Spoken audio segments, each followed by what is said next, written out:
Good afternoon. Today is the 6th of October. It's been a few months now since we picked up our 2019 SsangYong Tivoli 1.6 Ultimate.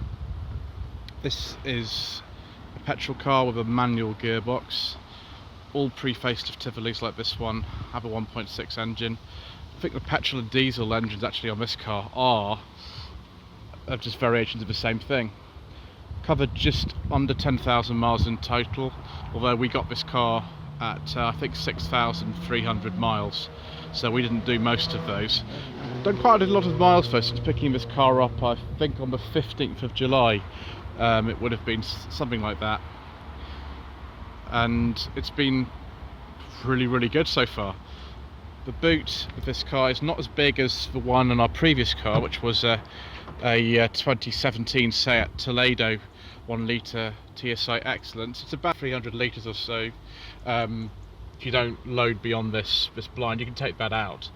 And actually that's one of the issues that we sort of had with this car, is that if you want to take the load blind out, you actually have to fold the seats, which, you know, I've been finding slightly annoying.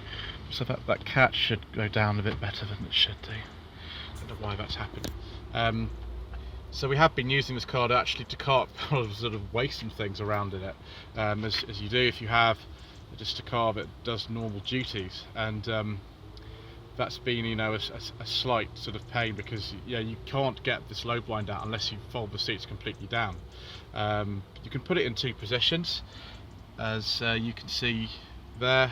That's if you recline the seats a little bit more, and I think that catch has got to do with the fact that I recline the seats too much, so I'll sort that out in a little while. We do have a space saver spare wheel in the boot. Not all Tivolis I think came with this, and not all of them come with a low blind as well, so it's worth just checking if you're going to buy one of these cars if it does. And there's my spare wheel. Apart from sort of annoying little things like that, which I'm sure I'll just be able to sort out, I've had absolutely no problems with this car whatsoever. Now, we haven't had it very long. As I said, it's just under 3 months since we picked it up, and about 3,700 miles, which I suppose is pretty good going for one of these. It's about average mileage, but we once did I think 309 miles in a day in this car, and it performed really well. It's very comfortable on the motorway, and it's got lots of nice features in it. Just to show you this angle of the dashboard, being a pre-facelift car, we have this interesting kind of cutout in there, which I think is supposed to be for a mini Mauser gun, like the one in the 1965 film Licensed to Kill. Not Licensed to Kill, Licensed to Kill. That's a joke anyway. Then we've got dual zone climate control in this car. I've got the sat nav in this particular screen. Because this is a 2019 car, it actually has Android Auto and Apple CarPlay. Only the 2019 and later Tivolis in ELX trim and above come with Android Auto and Apple CarPlay. The earlier ones do not. The glove box is absolutely huge in this car. Look at that. We don't even use it for anything really. We should probably put more stuff in there. Big door pockets for all kinds of odds and ends. Piano black trim. So far that's actually been quite hard wearing. Of course, being an Ultimate, it's a full leather interior and 8-inch alloy wheels. The ride is a little bit hard on this car. The post facelift cars actually have a bit of a softer ride without compromising the handling, because they've have been retuned over the suspension. One thing you see maybe on that side, maybe you can't see much, the silver bits do get a bit scuffed, but especially just cleaning those, it's not too bad. See, we're possibly going to be doing some True Jacket reviews tomorrow, which will be fun. I do like the interior in general and the leather stitching on this car. Yes, I do love it. This car does have all-round parking sensors, and it's also got a reversing camera, which is very handy because the rear visibility is really not particularly good. I would recommend at least on a Tivoli going to the e-XGi trim, which gives you the parking sensors. So if we go inside,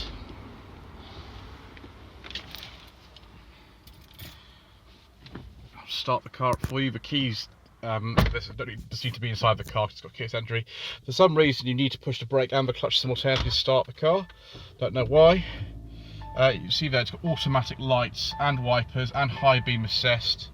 Once the radio comes on, I will mute it because we don't need to have a radio on.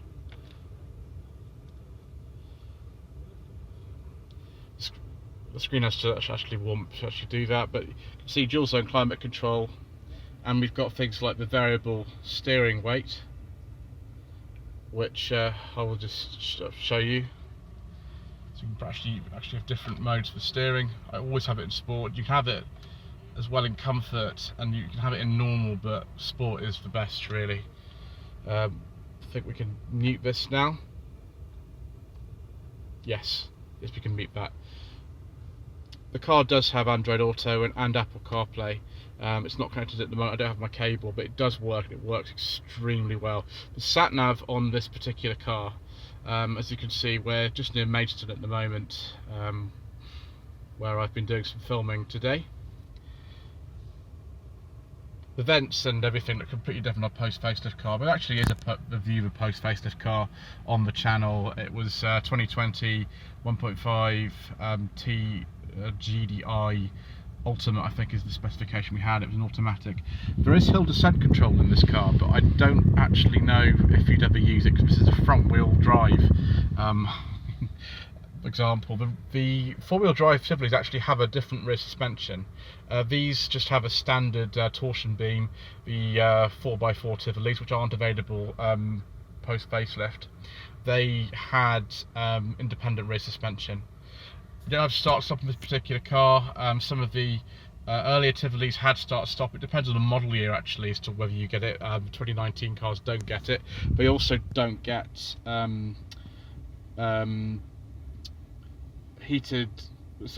ventilated seats on the top trim, the Ultimate, which this one is. You also don't get electric seats on 2019 cars, which you did on the 2018s, because the Ultimate only came in 2018. See, there's loads and loads of switches for things on here, which is really good. You actually get power folding mirrors as well. I'll just demonstrate that. We are. It's very handy. It also does that when you actually lock and unlock the car. I'll switch the engine off. You don't need that on it to waste any fuel. One thing I do find really strange is that with the time here, it's actually different from the time in the central instrument cluster. And also, this cluster contains no information whatsoever in terms of the car setup. It's all done through here, so they very much operate very independently. A lot of people have said with this particular TomTom sat-nav system, which doesn't come actually of the post-facelift cars, that it's not actually that good. I found it to be okay. I've used a lot of in-car sat-nav systems in my time, and I have found it to be alright.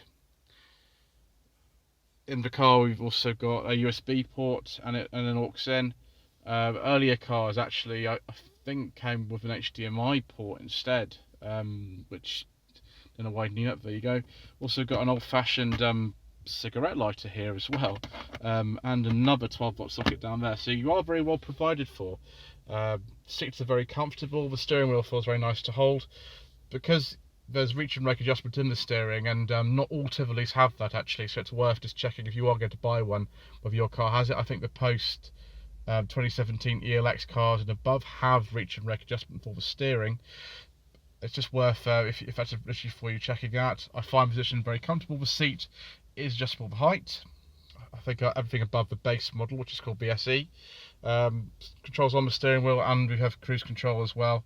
There is lane keeping assist, which you can turn off with that button there if you don't want it, and many people have driven this car so they don't like it, which is fair enough, I suppose. But I personally find it quite handy. Right, let's go and have a look at the engine. So here is the 1.6 128 horsepower petrol engine.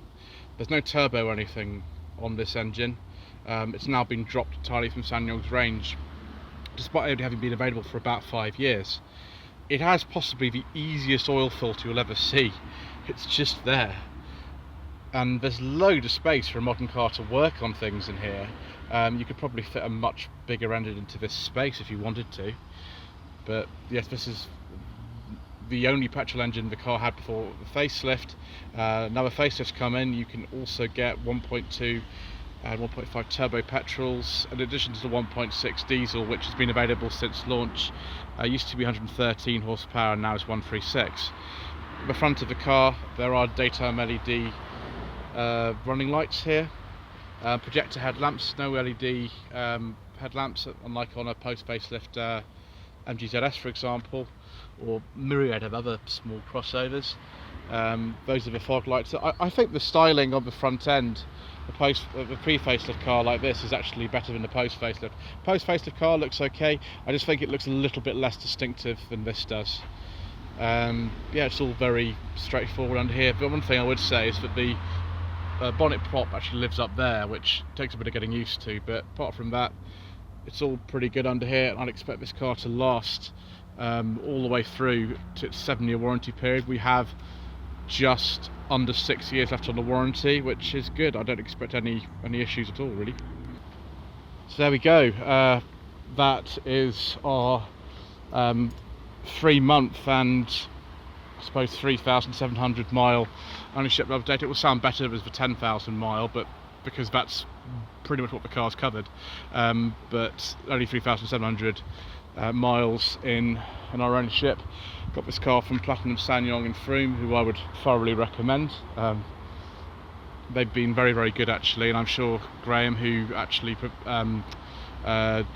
dealt with us in terms of the sale of this car, will be very happy to see this report and that things are going well. We're looking forward to many more years of trouble-free ownership to come on this car. So thank you ever so much indeed once again for watching. Don't forget to subscribe to the channel for more videos on this car as they come, although really I don't think there will be too many apart from ownership reports, because I don't anticipate any problems. Don't forget to like this video and to leave a comment below. If you have a car which you wish to provide for filming on the channel, then I'd be very happy to hear from you. My email address is japl745@hotmail.com, and really appreciate you watching. Please go to instagram.com/Lloyd_vehicle_consulting or facebook.com/Lloyd vehicle consulting for other social media. Thank you.